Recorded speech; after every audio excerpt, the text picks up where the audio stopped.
Alors, bonjour, encore une fois, bienvenue. Et là, on est ici au jour 1.5.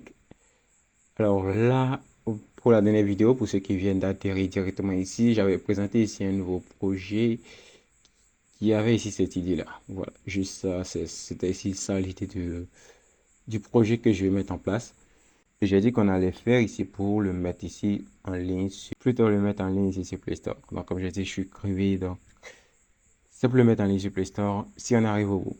Donc voilà un peu l'idée du projet. Et ce qu'on va faire dans la vidéo d'aujourd'hui, je pense qu'on va commencer d'abord par créer ici le projet mobile React Native qui va nous permettre de démarrer.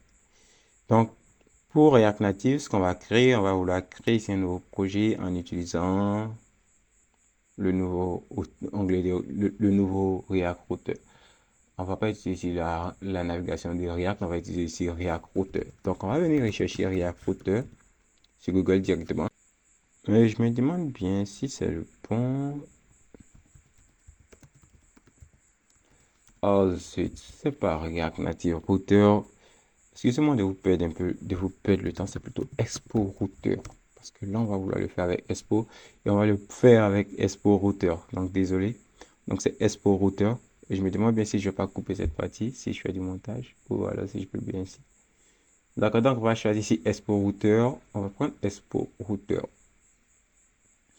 Donc, il va ici nous donner ici une brève introduction d'Expo Router, son mode de fonctionnement, nanani, nanana.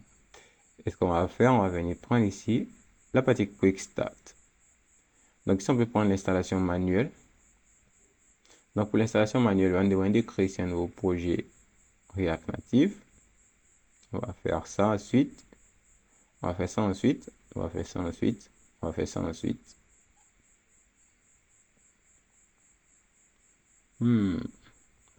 Donc, si on fait ça, ça va juste revenir pour utiliser ici la version rapide. Donc, ce que je vais faire, c'est que je vais venir prendre ici la version rapide. On va prendre ça.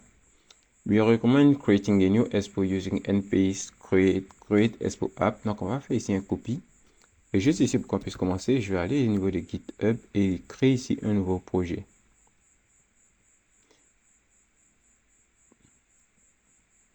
Le projet, ça sera ici create new repository, ça sera Commerce Connect. Et pour le moment, il sera ici en privé, mais dès que j'aurai fini cette vidéo, je la mettrai ici en public pour que vous puissiez y avoir accès. Et je vais publier ça. Keep this code private. Non, plutôt, je vais directement mettre ça en public pour que vous puissiez avoir accès à ça directement. D'accord, donc on va dérouler Commerce Connect et on va venir l'ouvrir dans les vidéos commandes. Voilà. Ok, parfait. Donc ici, il dit pour créer un nouveau projet, on fait ça. Donc on va copier ça. Et on va venir le coller ici. Seulement que là, on va ignorer la partie tabs. Le tab, arrobas, on va juste laisser ici template, histoire qu'il puisse nous demander quel template on veut utiliser. On va faire un coup d'entrée et attendre que l'installation se termine.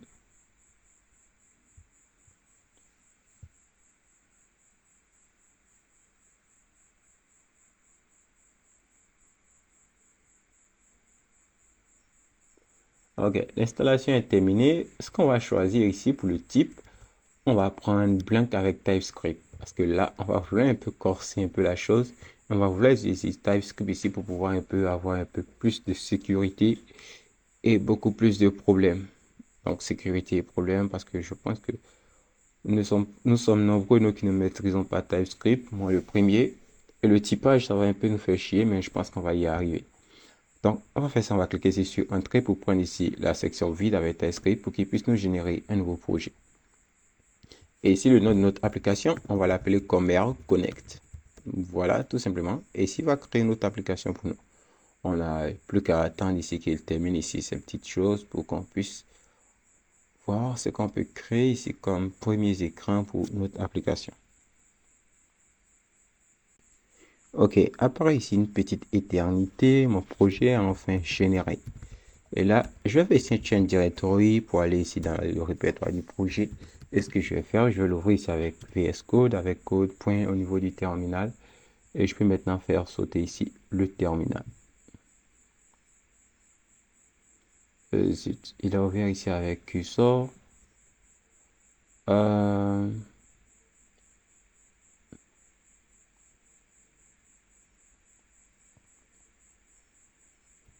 Bon, bref, je vais utiliser ici cursor pour travailler cette fois. Mais on verra. Si jamais tu me casses un petit peu les pieds nets, je retourne ici sur VS Code. D'accord. Donc là, le projet est créé. On a juste rien. On a ici app.json qui est déjà configuré avec nos slug et notre name. On a ici le app.tsys qui est déjà basique. On a notre babel.config qui est déjà basique. Et tout ce qu'on a qui est déjà basique ici. D'accord, d'accord, d'accord. Donc, ce qu'on va faire, on va commencer par démarrer l'application sur Android pour voir à quoi il ressemble. Et là, on va venir taper ici npm start. Ouais. On va attendre qu'il lance ici le serveur Expo et qu'il lance à la fois aussi Metro et qu'on puisse ici ouvrir ici, lui demander de lancer l'émulateur. Alors là, je vous préviens en même temps, mon ordinateur n'est pas une bête. Mon ordinateur n'est pas une bête. Vous allez comprendre pourquoi est-ce que lorsque je fais ici les tutoriels, ça met ici un temps fou. Et pourquoi est-ce que je fais pas assez de tutoriels sur React Native? Parce que lorsque l'ordinateur est en cours et que je lance ici l'émulateur, que j'émule ici une application React Native, ça devient lent de ouf. Ça devient vraiment très, très, très, très lent. Et je pense qu'au cours ici de cette conception, vous vous en rendrez compte vraiment de la souffrance que j'endure quand je veux faire ici une application mobile. Mais j'espère que bientôt, j'aurai ici assez pour m'acheter un nouveau ordinateur et conserver ici celui-là qui est mon coup de cœur. Bon, bref, on attend ensemble que le serveur de métro se lance. Ok, là il est lancé. Et ce qu'on peut faire, c'est qu'on peut scanner ici ce code QR avec ici un téléphone pour pouvoir exécuter l'application directement sur téléphone. Ou alors on peut appuyer ici sur A pour lancer le téléphone sur Android et faire apparaître ici notre émulateur, si jamais il apparaît. Donc, j'ai ici l'émulateur Small API. Je pense qu'il va bientôt se lancer, Small Phone API 31. Donc, là, c'est sa première venue. Et il ouvre ici ce terminal. Et je pense que lui, il doit être quelque part en route. Je suis sûr qu'ils l'ont appelé, on lui a dit, oh, allô, oui, il y a quelqu'un qui essaie de t'utiliser, dépêche-toi de venir. Ok, donc lui aussi, il prend son temps. Et vous allez à remarquer, lorsque j'essaie ici de réduire là-bas, si vous remarquez, vous allez voir que le curseur ne suit pas toujours, c'est-à-dire un petit temps de latence entre le fait que je quitte ici et le curseur. Ok, j'espère que ça va aller. Ok, je pense que l'émulateur a démarré. Ce que je vais faire, c'est que je vais réorganiser ici ma view pour que ça soit un petit peu visible. Et je vais quitter ici avec un Windows D. Voilà, vous voyez un petit peu le temps que ça met pour changer d'écran. Ça qui est un petit peu fatigant quand je fais ici de l'application mobile. Et lui, je vais le mettre quelque part là.